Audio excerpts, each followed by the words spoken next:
संगमनेरमधील कौमार्य चाचणी प्रकरणी दोनही बाजूंनी सामंजस्याची भूमिका घेण्यात आलेली आहे। पीडित मुलीची तरुणाने माफी मागितल्यानंतर आता या प्रकरणावरती पडदा पडलेला आहे आणि वधूवर पुन्हा एकदा एकमेकांसोबत नांदायला तयार आहेत। मात्र अशा प्रकारे समाजातील कुप्रथा मोडीत निघाली पाहिजे अशी ही मागणी या तरुणांनी व्यक्त केलेली आहे। संगमनेरमध्ये 22 मे रोजी पीडित मुलीचा एका तरुणाशी विवाह झाला। मात्र जात पंचांनी या तरुणाला कौमार्य चाचणी देण्यासाठी सांगितलं, ज्यामध्ये मुलगी अपयशी झाल्याचा दावा करत मुलाने मुलीशी काडीमोड घेतला होता। एकीकडे भ्रष्टाचाराचे आरोप झाल्यानंतर एकनाथ खडसेंचा पदभार कमी करण्याच्या हालचाली सुरू झालेल्या आहेत। मात्र असं असताना खडसेंच्या समर्थनार्थ शक्ती प्रदर्शन सुरू झालेलं आहे। त्याचाच एक भाग म्हणून जळगाव जिल्ह्यातील खडसे समर्थक आमदार खासदारांनी भाजपचे प्रदेशाध्यक्ष रावसाहेब दानवेंची भेट घेतली। खासदार टी.ए. पाटील, आमदार स्मिता वाघ, हरिभाऊ जावळे, राजू भोळे यांच्यासह भाजपचे जिल्हाध्यक्ष उदय वाघ यांचाही यामध्ये समावेश आहे। तर तिकडे खडसेंच्या समर्थनार्थ जळगावमधील भाजपचे 15 नगरसेवक उद्या प्रदेशाध्यक्ष रावसाहेब दानवेंकडे आपला राजीनामा देतील।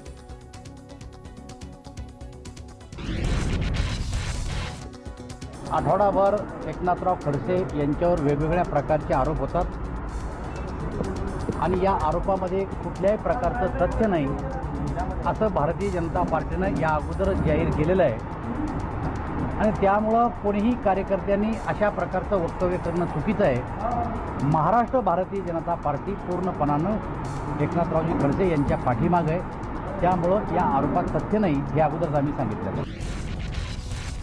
भारतीय जनता पक्ष हा पण आता उजव्या पाठीशी उभा राहायला हवा होता, तसे उभे राहताना ते दिसून येत नाही। याच्यामुळे आम्ही संबंध नगरसेवक आम्ही लहान कार्यकर्ते आहोत ना। आता बाबा काही आरोप झाले, पक्ष साथ देत नाही, आमच्यावर काही आरोप झाल्यावर आम्ही कोणाच्या तोंडाकडे बघावं। आम्ही प्रदेशाध्यक्षांकडे सामुदायिक राजीनामे देतो।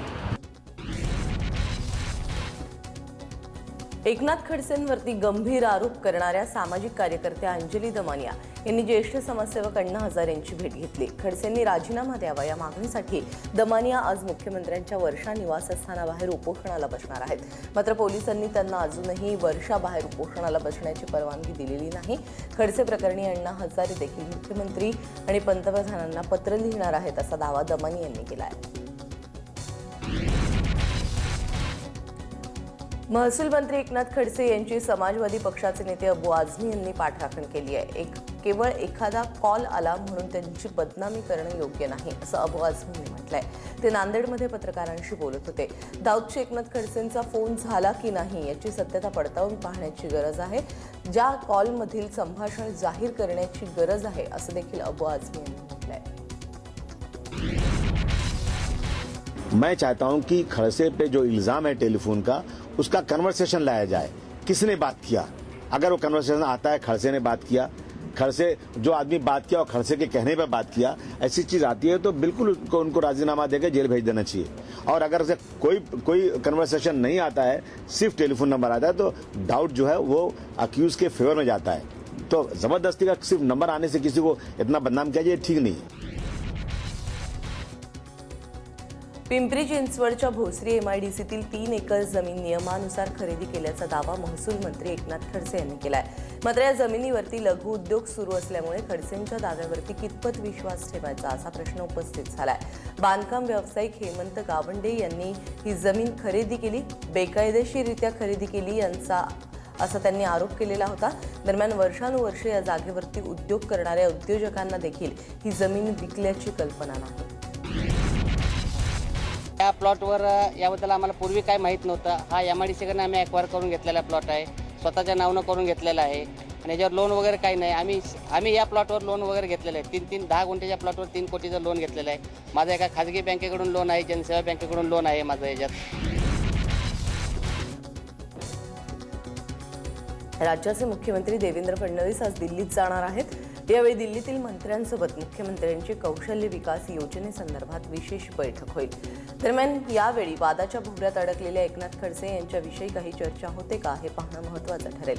गेल्या काही दिवसांपूर्वीच केंद्राकडून खडसेंप्रकरणी चौकशी करण्याचे संकेत देण्यात आले होते। त्या पार्श्वभूमीवरती आजच्या बैठकीमध्ये नेमकं काय होतं या चर्चांकडे सर्वांचं लक्ष लागलंय। बेहिशेबी मालमत्ता प्रकरणी तुरुंगात कैद असलेल्या छगन भुजबळांना सरकारने आणखी एक दणका दिलाय. गंगापूर गोवर्धन शिवारातील भुजबळांच्या 23 एकर जमिनीवरती जप्तीची कारवाई करण्यात आलेली आहे. नाशिकमधील अतिशय मोक्याच्या ठिकाणी असलेला हा भूखंड सध्या तिथे इमारतीचं बांधकाम सुरू आहे. नियमांना डावलून भुजबळांनी जमीन बळकावल्याचा आरोप होतोय.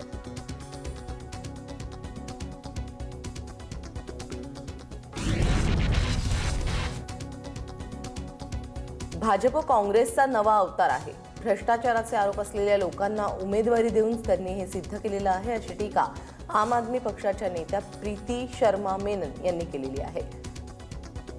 मुंबईमध्ये आयोजित केलेल्या पत्रकार परिषदेत त्यांनी ही टीका केली. भाजपनं विधान परिषदेसाठी पक्षातील निष्ठावंतांना डच्चू देत आयात केलेल्या उमेदवारांना संधी दिली. त्यामुळे पक्षातूनही भाजपवरती टीका होतीये.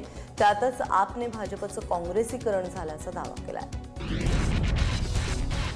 123 करोड़ का घोटाला में उनका साफ साफ नाम है. उनका हाईकोर्ट में केस चल रहा है. वो हाल ही में बस पिछले 1-2 साल में ही बीजेपी में ज्वाइन हुए हैं और उनको आज बीजेपी ने इस लायक समझा कि वो उनको नॉमिनेट करे. इससे साफ पता चलता है कि बीजेपी कितनी खोखली है. आरएन सिंह को पब्लिकली नोन किया गया एक रत्नागिरी के स्कैम में, जहां पे उन्होंने 105 एकड़ की जमीन 5.85 लाख में उन्होंने ली. दाभोलकरांच्या हत्येप्रकरणी सीबीआयने संशयितांच्या घरी छापेमारी सुरू केलेली आहे. काल सीबीआयकडून पुणे आणि पनवेलमध्ये छापे टाकण्यात आले. पुण्यातील सनातनचा साधक सारंग अकोलकर याच्या घरावरती सीबीआयने धाड टाकली, तर पनवेलमध्ये डॉक्टर वीरेंद्र तावडे यांच्या घरीही छापा मारला.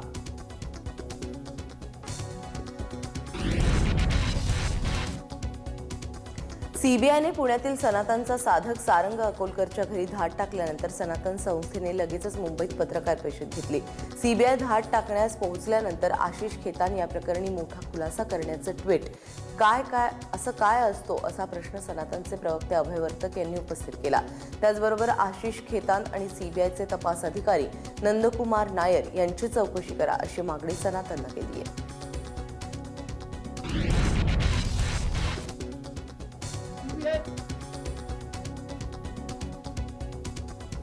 आणि याच पत्रकार परिषदेमध्ये मालेगाव आणि मडगाव स्फोटाचे आरोपी आपल्या संपर्कात होते असा दावा सनातनचे वकील संजीव पुनाळेकर यांनी देखील केलाय.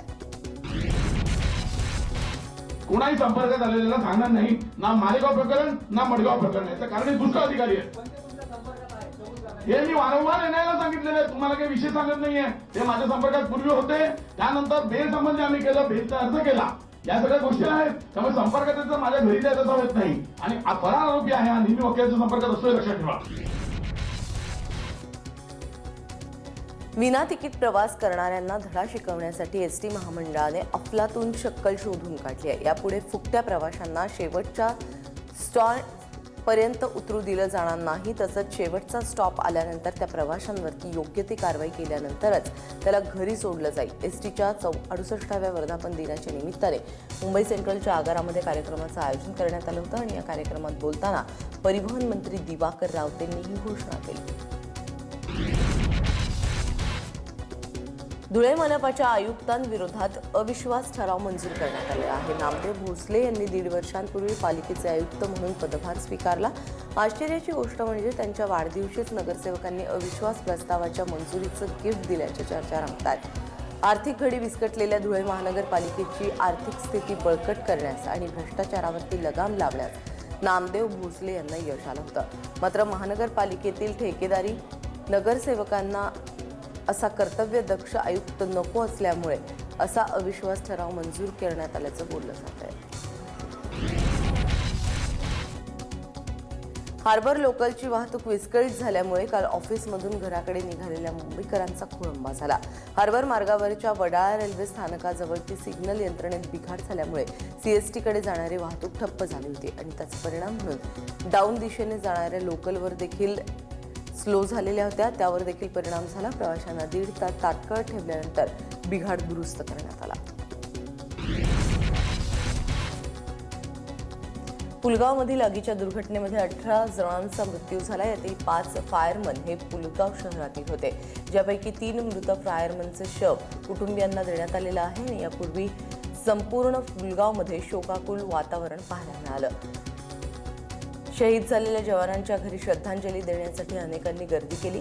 शहीद जवानांच्या घरातील नातलगांच्या भावना दाटून होत्या.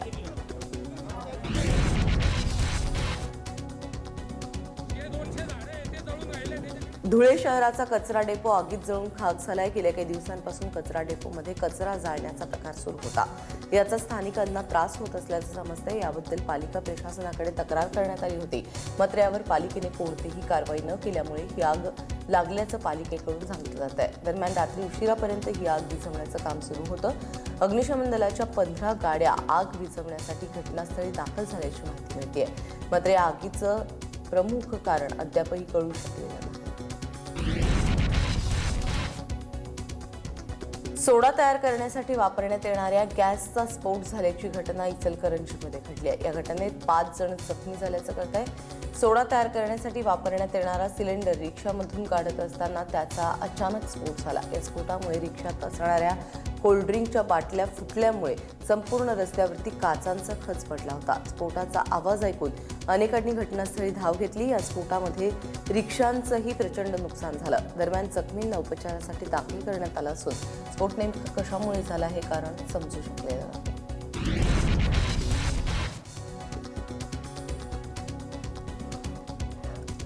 पुणे शहर परिसरामध्ये पुणे शहर एकीकडे स्मार्ट होत असताना पुण्यातील पोलीसही स्मार्ट होतात. पुण्यातील पोलीस दलाने आपलं ट्विटर अकाउंट अपडेट केलेलं आहे. याद्वारे पुण्यातील गुन्हेगारी, वाहतूक यासंबंधी समस्यांचं तात्काळ निराकरण केलं जाणार आहे. यासोबतच पोलीस अधिकाऱ्यांचे फोन नंबर, प्रेस नोट, गहाळ झालेली माहिती यावर रोजच्या रोज अपडेट मिळतील. पोलीस आयुक्त रश्मी शुक्ला यांनी पोलिसांच्या या ट्विटर अकाउंटचं उद्घाटन केलं. गिरीश बापट यांच्या हस्ते उद्घाटन झालं. या ट्विटर अकाउंटच्या निमित्ताने पोलिसांच्या स्मार्टनेसला आता पुणेकरांना अनुभवता येईल.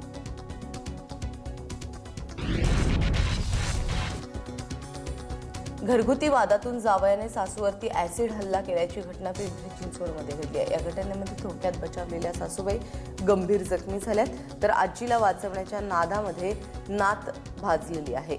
या प्रकरणी जावई शिवाजी खंडागळेला चिंचवड पोलिसांनी अटक केली आहे.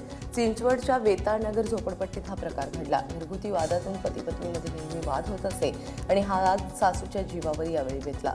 सासू भांडण सोडवायला आत आली.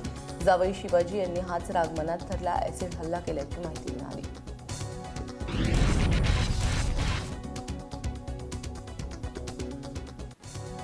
ऐशोआराम आणि वाईट मुलांच्या संगतीला विरोध केल्यामुळे मुलाने आईची हत्या केल्याचं उघडकीस आलेलं आहे. लातूर जिल्ह्यातील उदगीरमध्ये गुरुवारी 26 मे रोजी ही घटना घडली. या प्रकरणी पोलिसांनी 9वीत शिकणाऱ्या मुलासह तिच्या 3 मित्रांना ताब्यात घेतलंय. इतर 3 जण अजूनही फरार आहेत. हे सगळे आरोपी परभणी जिल्ह्यातील पालमचे रहिवासी आहेत आणि उदगीरला शिक्षणासाठी ते राहत होते. मुलाने आईच्या हत्येसाठी 3,25,000 रुपयांची सुपारी दिली होती. यातील 1,76,000 हे अजून देणं बाकी होते. मुलाला आईने वेगळ्या संगतीमध्ये, मुलांच्या संगतीमध्ये तो वावरतो, पैसे जास्त खर्च करतो आणि व्यवस्थित वागत नाही. आई ही नेहमी त्याला फोन करून विचारायची, तू कुठं आहे, कोणत्या मुलासोबत आहे, कुठं फिरतो आहेस, हे नेहमी त्याला सांगायचे. त्याच्यामुळं त्याला आईचा राग यायचा आणि ह्या रागाच्या याच्यातून त्याने सुपारी देऊन हा पूर्ण ही हत्या घडून आली. राहत्या घरामध्ये घुसून हत्या करण्यात आल्याची धक्कादायक घटना नागपूरच्या जाटत रोडी भागात घडलेली आहे. यामध्ये 55 वर्षीय तुलसी चव्हाण यांचा मृत्यू झालाय. 2 हल्लेखोर तुलसी चव्हाण यांच्या घरात घुसले आणि त्यांनी तुलसी यांना चाकूने भोसकून त्यांची हत्या केली. यावेळी तुलसी यांना वाचवण्यासाठी त्यांच्या बायकोने प्रतिकार केला असता तिच्यावरही हल्ला करण्यात आला.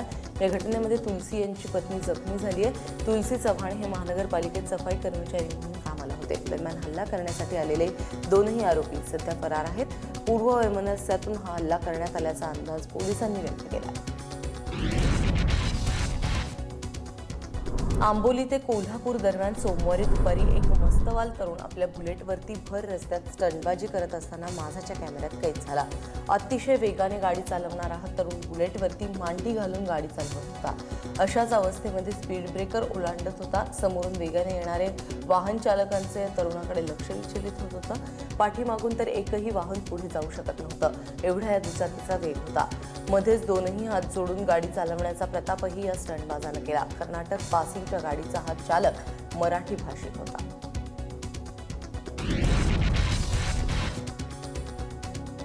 पिंपरी चिंचवडच्या निगडी प्राधिकरण परिसरामध्ये अज्ञाताकडून 20 ते 22 गाड्यांची तोडफोड करण्यात आली आहे. ही घटना निगडी परिसरातील पोस्ट ऑफिस समोर घडलेली आहे. परिसरातील रस्त्यांवरती पार्क केलेल्या गाड्यांची तोडफोड करण्यात आली. सुमो, बोलेरो, इंडिका या गाड्यांचं मोठं नुकसान झालंय. निगडी पोलिसांनी अज्ञातांविरोधात गुन्हा दाखल केलाय. तपास सुरू आहे.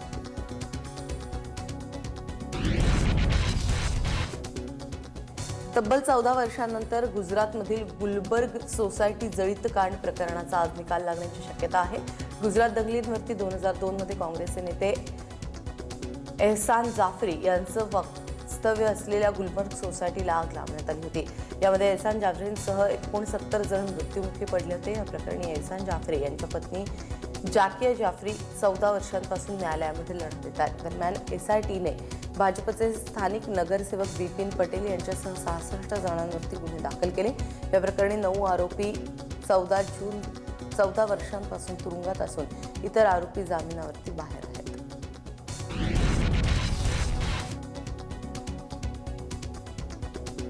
सांगलीच्या वालचंद अभियांत्रिकी महाविद्यालयाच्या ताब्यावरून MTES आणि वालचंद महाविद्यालयाच्या नियामक मंडळामध्ये वाद सुरू आहे. वालचंद बचाव अभियान सुरू करण्यात आलेलं आहे. वालचंदचे माजी विद्यार्थी आणि भाजपचे नेते दीपक शिंदे म्हैसाळकर यांनी माजी विद्यार्थ्यांना आणि सर्वपक्षीय नेत्यांना एकत्र आणून हे अभियान सुरू केले. या अभियानाचा एक भाग म्हणून सांगलीत वालचंद बचाव मेळाव्याचं आयोजन करण्यात आलं होतं. सरकारने या प्रकरणात लक्ष घालून हा वाद मिटवून लावावा अशी मागणी यावेळी केली जाते. यवतमाळमधील सहस्त्रकुंड धबधब्याने पहिल्यांदाच तळ गाठलेला आहे. 1973च्या दुष्काळानंतर पहिल्यांदाच या धबधब्याने तळ गाठलाय.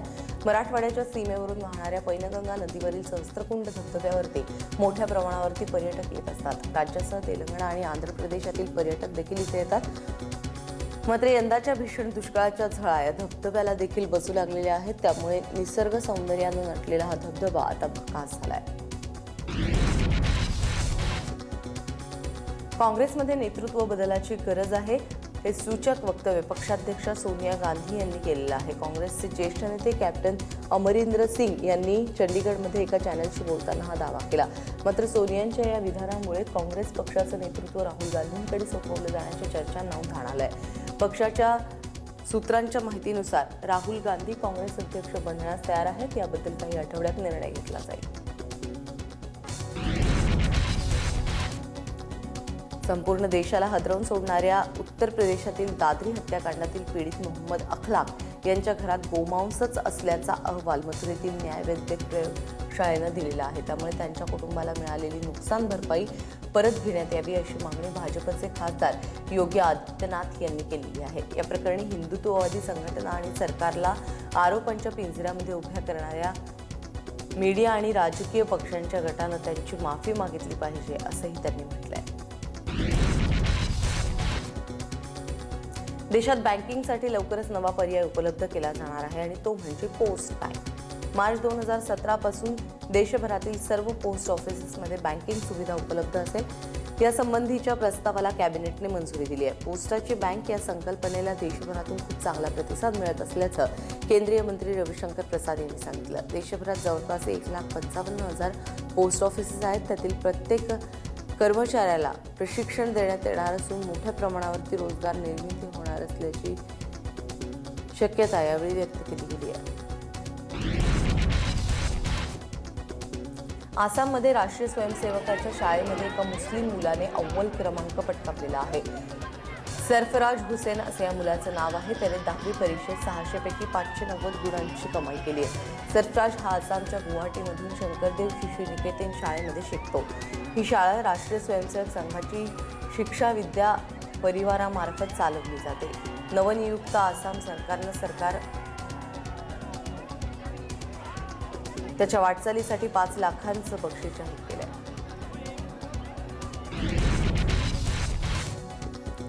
3 वेळा तोंडी तलाक घेण्याच्या पद्धतीला जवळपास 50,000 मुस्लिम महिला पुरुषांनी विरोध केला. याबद्दल महिलांनी न्यायालयामध्ये धाव घेऊन जनहित याचिका दाखल केली आहे. ही याचिका भारतीय मुस्लिम महिला आंदोलकाच्या वतीने करण्यात आली आहे.